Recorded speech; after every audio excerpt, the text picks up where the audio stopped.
मोहम्मद अली जौहर university ने मनाया 19वां स्थापना दिवस समारोह।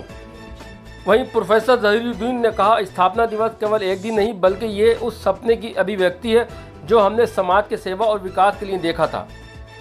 उत्तर प्रदेश के जनपद रामपुर में स्थित मोहम्मद अली जौहर विश्वविद्यालय का 19वां स्थापना दिवस 18 सितंबर 2025 को विश्वविद्यालय परिसर में स्थित भव्य पंडाल में संपन्न हुआ। स्थापना दिवस के लिए पूरे पंडाल को भव्य तरीके से सुसज्जित किया गया था। समारोह की शुरुआत तिलावत कुरान पाक से हुई। प्रवेश प्रकोष्ठ प्रभारी मिस उज़मा ने अपने स्वागत भाषण में कहा कि वे सभी का हमारे विश्वविद्यालय में स्वागत है।